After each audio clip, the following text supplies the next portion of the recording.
Wadau mbalimbali nchini wanaunga mkono mkakati wa mataifa kadhaa duniani kutunga sheria ya kupiga marufuku ya matumizi ya mitandao ya kijamii kwa watoto, kama anavyoeleza Tumie Omar. Australia ndio kiini cha mjadala huu baada ya kuwa nchi ya kwanza duniani kuwa na sheria ya marufuku kwa watoto chini ya miaka 16 kutumia mitandao ya kijamii, ambapo sasa kampuni za teknolojia zinalazimika kuweka kipaumbele cha kuboresha usalama wa watoto. Jumatatu hii, Waziri Mkuu wa Uingereza Keir Starmer amepigilia msumari katika hoja hiyo, akisisitiza haja ya wafanya maamuzi nchini mwake kuongeza kasi kwenye mjadala wa hoja hiyo ili kuwa na sheria kali ya usalama wa watoto mitandaoni. Wakati nchi nyingine kama Ujerumani, Ufaransa, India na nyinginezo zikiendelea na mijadala na tafakari juu ya uamuzi huo, kwa Tanzania mitazamo inaibuka kwa wadau kuona kuwa huo ni mwelekeo sahihi. Hilo katazo lilotolewa linasaidia watoto kuishi kwenye utoto wao, kwa sababu kutokana na sayansi na teknolojia, matumizi ya social media, kila kitu kipo huko nje, kinapelekea watoto wakue kwa haraka na kufikiria kufanya mambo ambayo wanayaona na sio kuishi kwenye uhalisia wa maisha yao ya kila siku. Kwa hiyo ni hatua nzuri sana ambayo tunaweza kuichukua pia. Wadau wengine wanasema hoja hii isiishie tu kwenye mitandao ya kijamii, bali pia katika matumizi ya akili mnemba na michezo ya kwenye simu. Kuna games ambazo watoto wanacheza ambazo tunaweza tukasema haziingii kwenye kategori ya social media, lakini zina operate kwa namna ambayo zinaweza kuleta athari ile ile ya kwenye social media. Kwa sababu kuna michezo ambayo sasa hivi watoto wanacheza, ukiangalia kwa haraka haina labda mambo ya kuuana, labda inaleta, unaona kwamba inafanya ni kitu kizuri, namfundisha tu mtoto kitu kizuri, lakini ndani yake kuna namna watu wanaweza wakawa wanawasiliana na mtoto wako. Tunaona pia namna ambavyo watu wanapata address, kwamba huyu mtoto anaishi sehemu fulani, muda fulani, yaani ratiba yake ya siku nzima kuna mtu anaijua, lakini huko nyuma ya pazia la huo mchezo hujui huyo mtu ni nani, hujui ana nia gani. Kwa hiyo ni vitu tunahitaji kuviangalia kwa upana zaidi ya kusema tu social media. Pia sasa hivi tumeingia kwenye ulimwengu wa AI, kwamba inawezekana mtoto akakwambia au akamdanganya hata mzazi kwamba sawa, sijaingia YouTube, sijaingia TikTok, sijaingia sehemu yoyote, lakini nimeenda tu kwenye website kuuliza maswali ya kufanya majibu ya maswali yangu ya shule. Usimamizi wa matumizi ya baadhi ya vifaa ama majukwaa ya taarifa za kielektroniki bado ni jambo la msingi kukabiliana na uraibu ama matumizi yasiyofaa ya mitandao ya kijamii, japo bado yanabaki kama eneo muhimu la wanafunzi kupata maarifa katika safari yao ya kujifunza.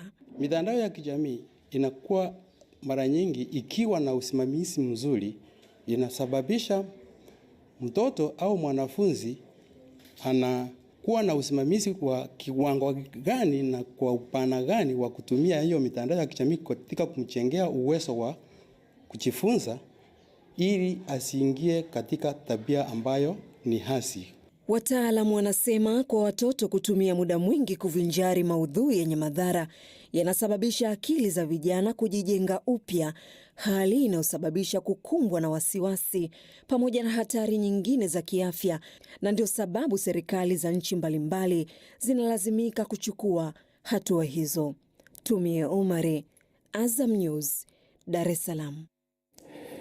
Kwa Tanzania ipo kamati na mpango wa kukabiliana na changamoto hiyo ambayo inawakabili watoto hasa kupitia mitandao ya kijamii, na bahati nzuri tupo na mjumbe kwenye kamati hiyo, Yusuf Kileo, ambapo yeye pia ni mtaalamu wa mifumo ya usalama mitandaoni. Karibu sana. Asante sana. Kamati imeanza kuupiga mwingi ama bado?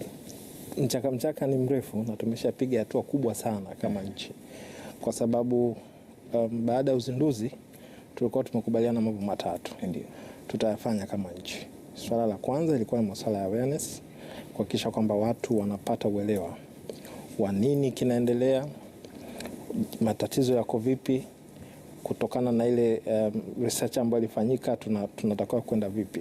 Lakini swala la pili pakana mapitio. Tukatengeneza foundation ya mapitio ya sheria, tukaja na mkakati wa kitaifa wa kuwalinda watoto dhidi ya changamoto za uhalifu mtandao, tukaja na mpango kazi wa kamati tunatoka vipi kwenda mbele, na mambo mengine mengi hapa kwenye upande wa kwa hiyo foundation. Lakini sehemu ya tatu sasa tukaleta upande wa teknolojia, na ndio hichi nachoona mnakijadili kwamba tufanyeje sasa kuleta kuzuia maudhui ambayo hayaendani na watoto kupitia teknolojia yasiweze kuwafikia. Ambapo tufanyeje? Na hapo sasa ndio tumekubaliana tutakuja na kitu, tuna filter maudhui ambayo watoto wanapokuwa wanatumia hivi vifaa vya kielektroniki, basi maudhui hayo hayatawafikia. Lakini lingine tunategemea kuwa na mjadala mpana wa kuangalia kama taifa tunawezaje tukafata wenzetu ambao wamekuwa wakizuia matumizi ya mitandao kwa watoto ambao wako chini ya miaka 16, kwa sababu tumeona umuhimu si mkubwa sana kulingana na ukilinganisha na zile changamoto ambazo wanaweza kukutana nazo. Ukiangalia mataifa ambayo yameendelea tayari wameshtuka na kuanza kuchukua hatua kuhusiana na hili. Upande wa Afrika tuangalie hasa hapa Tanzania na Afrika Mashariki, hili linawezekana kudhibiti, na hasa ukiangalia mtindo wa maisha ambao sasa hivi jamii inaishi? Mimi ni muumini wa kwamba hakuna kisichowezekana. Ni sisi tuweze kuweka nguvu ya kutosha, tuweze kujipanga kimkakati, tuweze kupiga hatua ile ambayo tunataka kupiga. Na kama nilivyosema, kuna mambo mawili ambayo tutakuja kuyafanya kwenye upande wa teknolojia. Kwanza, kuna mjadala mpana tunajiandaa nao, dialogue, ambao tutashirikisha waandishi na wataalamu wengine tofauti. Tujadili kwa pamoja pro and cons, yani faida na hasara za watoto kwa kwenye social media, na sisi kama nchi tunaweza tukafanya nini. Lakini la pili, tuanze, kwa sababu tayari tumesha tengeneza mpango kazi wa kuja na upande wa teknolojia sasa, kuja sio tu kufilter maudhui ambayo hayafai, lakini kuna swala la SIM card kwa ajili ya watoto, lakini vile vile kuna swala la kuhakikisha kwamba watoto wanatengenezewa poto mahususi ambayo itaweza kuwapatia mambo yote ya msingi yanayohusiana na watoto, kuwapa ile elimu watoto wao wanaipata, na kuwapatia vile vitu ambavyo vinaendana na wao, ili wasiende wakatoka nje wakutana na vitu ambavyo haviendani na wao. Kileo, labda nikurudishe nyuma kidogo. Kabla ya kuwa na mkakati huo, mmegundua madhara kiasi gani kwa watoto ambao wanatumia mitandao ya kijamii? Kuna mtindo fulani wa maisha ambao hapa katikati watoto wamekuwa wakiishi na familia zao, kuachiwa vitendea kazi, simu na kadhalika, nyenzo nyingine ikiwemo laptop kwa maana kompyuta mpakato, wakipewa uhuru wa kufuatilia yale ambayo yanaendelea kwenye mitandao ya kijamii.